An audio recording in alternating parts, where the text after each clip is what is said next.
impossible to fake. Oh, happy Monday. Happy Black History Month. We still in this thing. Hey, and I'm doing my show without blackface. Woo-hoo.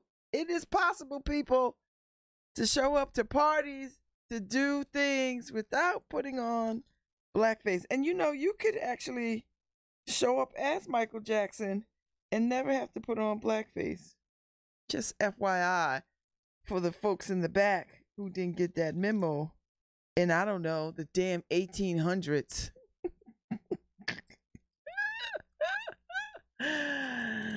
Happy Black History Month, y'all. So I had a great weekend. I had a really great weekend. I always have great weekends, though. But I did a lot. So, you know, when you do a lot. I went to a great party Saturday night. Oh, my God, this was a great party. My soror, Ayana Jordan, threw a boss party. And it's so eclectic.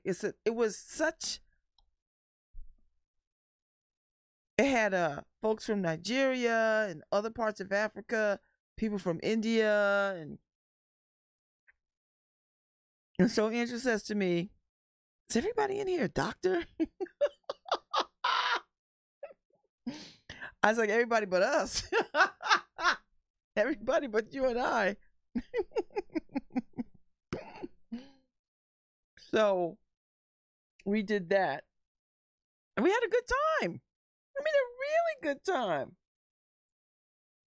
And good food, good drink.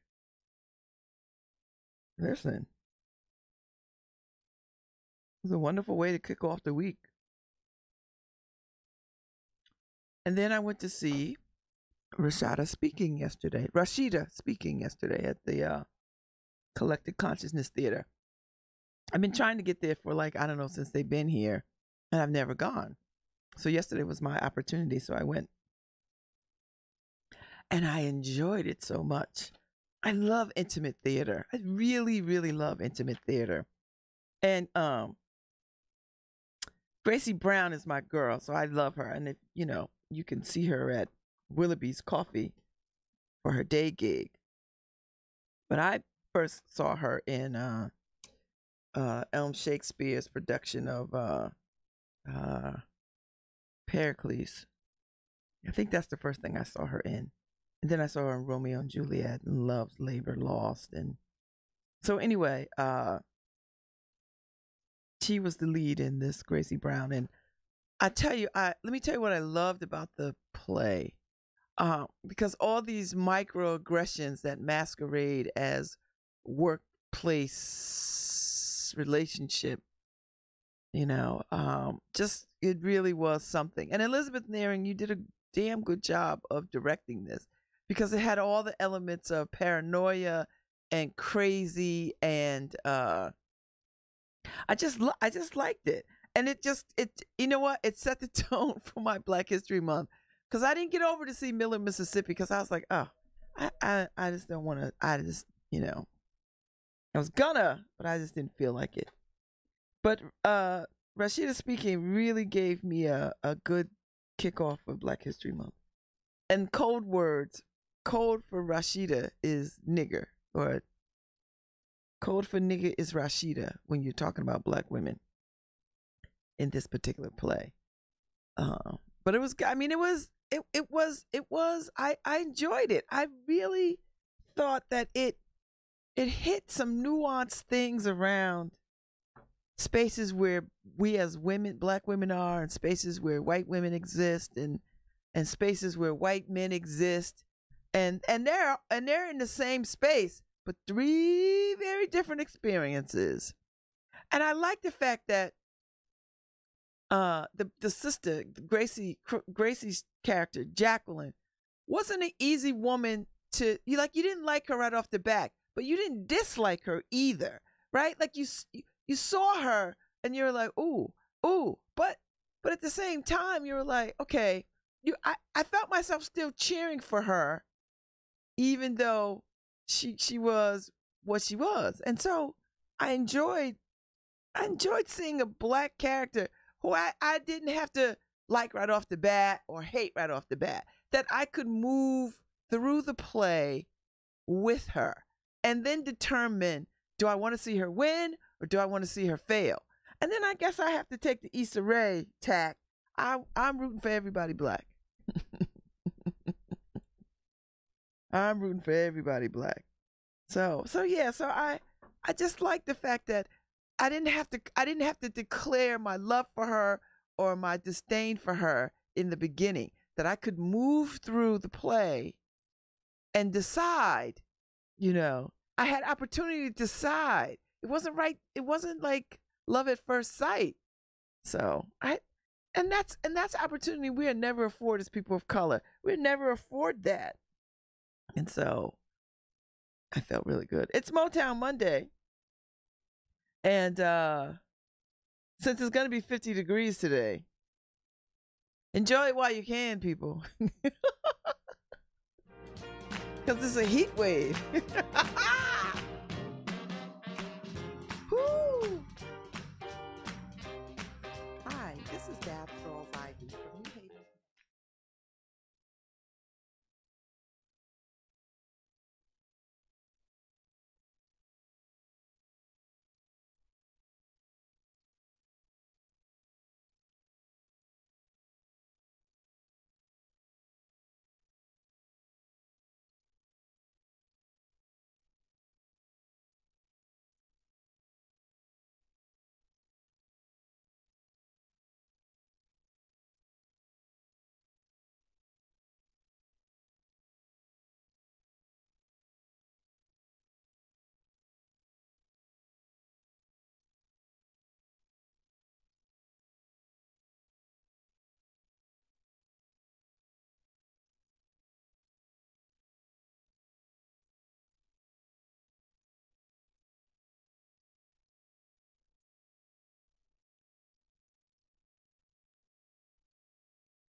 So I took a turn at doing a voiceover spot for education program, and I was very excited to do it because I met some new people. Lafayette is going to come on and be my guest. He started a video company, production company after he got out of college, and it has taken off. And so it was so nice to talk to him. And his wife is a vegan chef, so I'm going to have them on.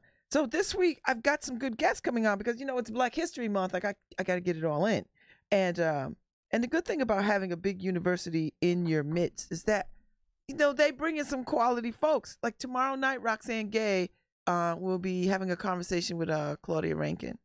Claudia Rankin is my friend. I'm an admirer of Roxane Gay, and then of course I've got to listen to my girl Stacey Abrams give the rebuttal to a very incoherent State of the Union address tomorrow. by this crazy president. So tomorrow, Diane Lake is coming. You know, that tall drink of water of a sister from the Yale Black Law School. She's the president of the Black Law Student Association. And so they've got some Black History Month events coming up. And so she's going to come talk about those tomorrow. I'm excited. And then, let's see, Amani Hill from the Black Solidarity Conference over at Yale is coming on Wednesday to talk about all their activities and what they got going on. So listen, we're going to be black, y'all, blackity black, y'all, blacker than black, y'all. And so Thursday, I don't know. Wednesday, Anru Half Kenny is back, and we're going to do some more of that unpacking of religion and mostly in the faith that he practices, the Orisha tradition of the Yoruba. So more of that, and I'm excited because those are such well received conversations, and it lifts my spirits because as a spiritual director, I don't get to talk in these spaces often about things. So I'm excited to have him on, to come back on, and I've got a lot of Black History Month things coming up for this month, and I mean 28 days, you got to get it in. And there's a lot going on. I'm going up to the Amistad Cultural Center in Hartford for the screening of the documentary about the Green Book. So I'm doing that sometime in this month. So there's a lot of things going on that I'm going to try to make because Black History Month is ours, and I want to celebrate it. And I think Markeisha's enthusiasm for it has spilled over onto me. And Valentine's Day, which is my favorite holiday, is coming. So I'm looking forward to love. I'm going to see Wicked Divas this Saturday with my daughter. So the symphony does this. The New Haven Symphony Orchestra. They have the brother who is the maestro for the pops, for the popular music that the orchestra plays. And so I think 3 or 4 times a year they do something popular. I saw Guys and Dolls, I saw My Fair Lady, and so now I'm going to see Wicked Divas, and so this is all the big women songs of popular musical theater. So I'm looking forward to that Saturday. Yeah, so there's a lot coming up. There's a lot to do. There's a lot to be done. And so get out there and enjoy. And the weather this week, I think, is going to be good. It's supposed to be 50 today. So tomorrow, Wednesday, I'm gonna try to get over to the Yale Divinity School, which is one of my favorite places to be. Dr. Matthew Crosman is going to be doing a talk on what's worth wanting. And that title just pulls me in. What's worth wanting? So I want to hear about this. What's worth wanting? So I'm looking forward to that. I know that's going to speak to my spirit in all kinds of ways. So yeah, that's where I'm at. I'm feeling pretty good. My body though, I need to talk about my mobility issues because I think I got to start making those turmeric drinks. What everybody's wild about for inflammation, because these over the drug things are not working. So, and I don't want to ask my doctor for another prescription for anything. I swear to God, I do not. So, but I may have to because I really am. This mobility thing is getting on my nerves. So, anyway, here's Shanice. I love your smile.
Yeah, we need some bubbly music.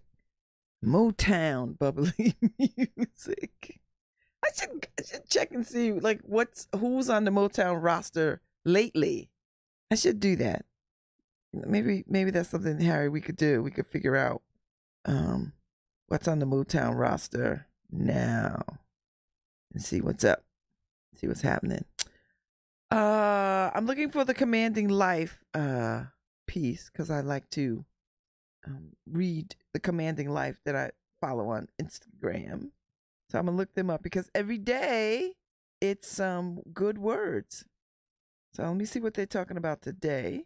I read it this morning. Actually, I read it before I even come in here, because it's usually right the first thing that I catch in the morning. Uh, so yeah. So I'm gonna read today's. Today is February 4th. I'm excited that February seems it's like whizzing by already. So here's from Commanding Life, February 4th, 2019. You are not being blocked. You are being made. Have faith. Even with divine power, the earth took time to create. You are built from every brick thrown at you and every seed you have ever planted. Be patient with the process because it is the clearing of the temporary to manifest. The clearing of the temporary to manifest the permanent. A strong foundation is not by chance. A strong foundation is built not by chance. So there you go, the Commanding Life today. And then I'll give you some Black History facts in a bit before I bounce out of here. So I got a good happy hour. So I'm just gonna play a little bit of all kinds of Motown music that I like, that I wanna hear and see how it goes. There's a lot of Boys to Men stuff and of course the Temptations. Like life does not exist on a Motown Monday without Temptations. So I'm gonna play a little Temptations and then I'll be back.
I'm due for a weekend retreat somewhere.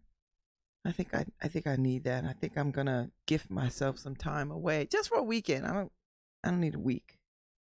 Just a long weekend or a short weekend. Like just roll out on a Friday, take some books, and go chill somewhere. I think that's what I'm gonna do. Make that happen for myself, and then shut off my phone. Right, just shut off my phone. I'm like, I cannot be found. I cannot be found.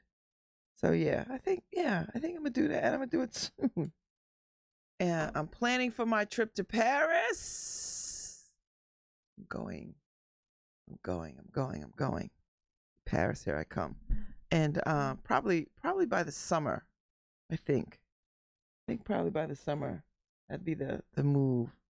Because I have a friend who is going to be there for the month of July. They go back and forth. They live there periodically. Live here. They live there. So I'll probably go in July, and then I want to get over to the Chateau Dugons. Dugons. I've been following this story of this renovation of the chateau by these folks who are from Australia. And so I've been following along, and then they finally put out a book, and I bought the book. I bought the book for myself, and then I bought one for Andrew. And this is what I was talking about last week. So it was beautifully wrapped. I had his wrapped differently because his is a gift. And so they wrapped mine anyway. But they wrapped it in like, you know how you have the very Parisian meat packing paper, brown paper with twine. And then they put a note card with a little note to me, and it had it waxed, embossed.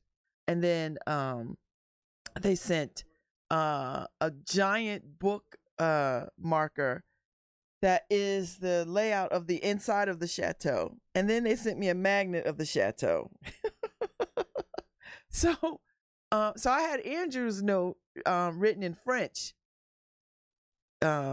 specific for him. And so we got home from the party. It's about 1:30 in the morning or whatever time it was. And he texts me and he goes like, this book. It's like, he took all day Sunday and read the whole damn book. I was like, what? That's what you're supposed to do? No, that's not what you're supposed to do. That's not what I want you to do. I don't want you to read the whole book in one sitting, but that's how he is. So you give somebody a gift, you cannot dictate how they receive the gift or how they love the gift or not love the gift or whatever. But I just was amused by that because I'm savoring over the book. I'm taking my time because it's a love story, and it's a beautiful book. Like, it is probably one of the most gorgeous books ever. I mean, they really took some care about how they, showed up for this book, and the pictures of the chateau from the beginning to, I guess, where it was when they, I mean, it's a true love story.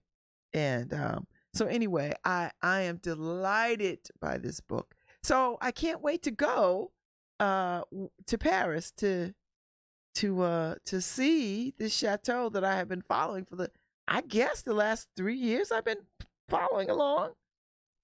Yeah, it's been that long. So now you can actually stay at the chateau. They have a lot of cats, though. I don't know if I want to do that.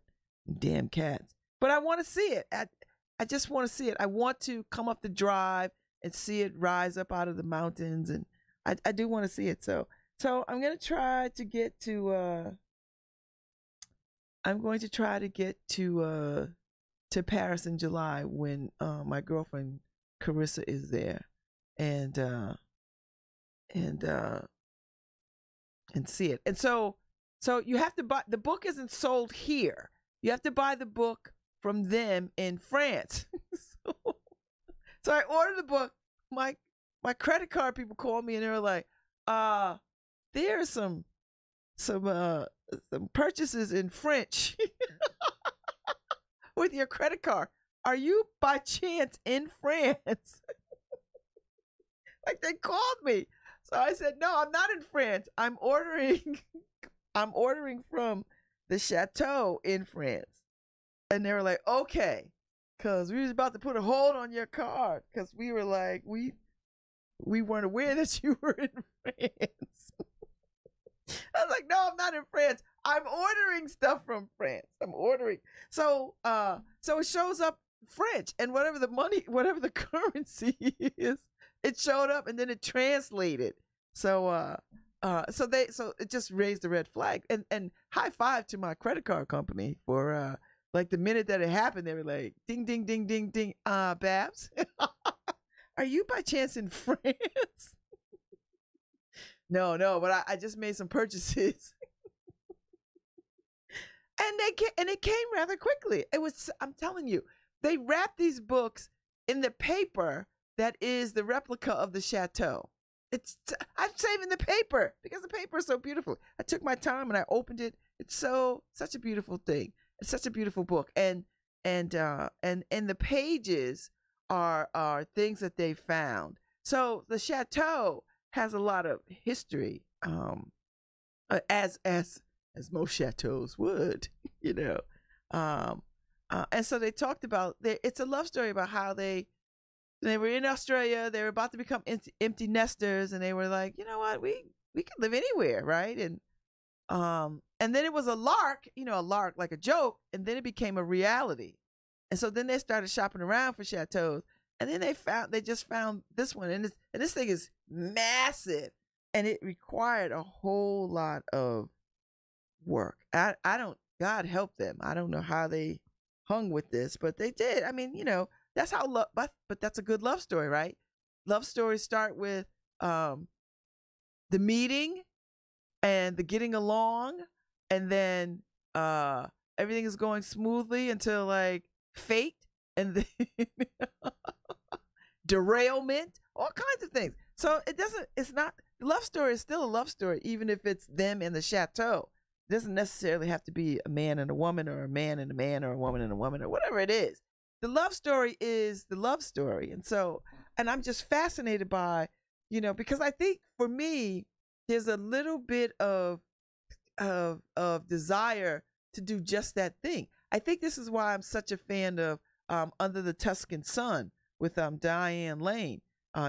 She has a bad divorce, and then she goes on this trip to Italy with a gay group, a gay men's group, and then she passes by this house, and she gets off. She sees this house for sale. She gets off, and then she ends up buying the house, and the house is in such a disrepair.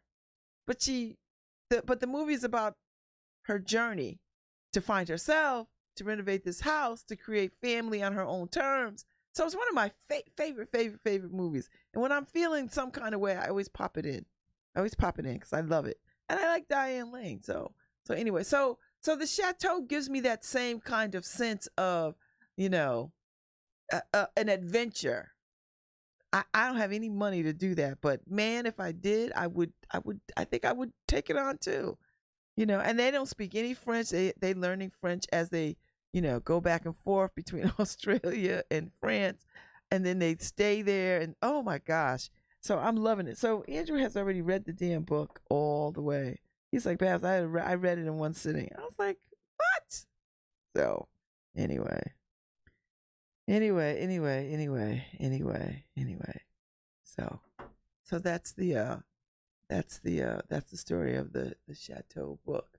And let me play some more music, and then because it is Motown Monday, and I'm playing not your usual Motown stuff, not the stuff that you always think of, just a little bit. I mean, like, I just played a newer Temptations song. But I'm gonna play some originals now, right? The originals, because this is a pretty good song too. I love this song, and I like the remake of this song.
Yeah, see, that's good. And a couple of people have made that song over the years. That's the thing about the Motown catalog. As I said this before, like people just take over songs and make them their own. Like I've never seen a bad cover of songs in the Motown family. Now, when you get outside of Motown and people want to remake a song, I'm not so sure. But within the Motown family, because people had high regard for these songs, so they didn't want to do anything too avant-garde with them, right? You want to make it your own, but you don't want to totally dissect the song and deconstruct the song. So, so when people remade a Motown song, they stayed in the spirit of the Motown song, which was nice. And as I did this whole show last year on all the songs that everybody sort of did, like the Temptations and the Supremes and Marvin Gaye and Gladys Knight and then Aretha Franklin, who was not on Motown, but they treated her like she was on Motown, right? So that was just the thing. Like she wasn't part of Motown, but they treated her like she was part of Motown, and she was always welcome over there. So do you know what I mean? So that was really cool. So in the spirit of Michael Jackson being dragged into the Virginia governor debacle, scandal, blackface routine, I was torn between what I wanted to play. So I wanted to play some Michael Jackson, of course, but I didn't want to play like new Michael Jackson. Although I could have played some Michael Jackson from the 80s, because that would make sense, since this whole thing happened in the 80s, and who knew blackface was so damn popular. But I'm not gonna do that. I'm gonna play some Michael Jackson from the Jackson 5, and then I'm gonna bounce on out of here. And I'll be back tomorrow with Diane Lake from the Yale Black Law Student Association folks, and they're gonna be talking about their Black History Month calendar. And baby, it's quite powerful. So yeah.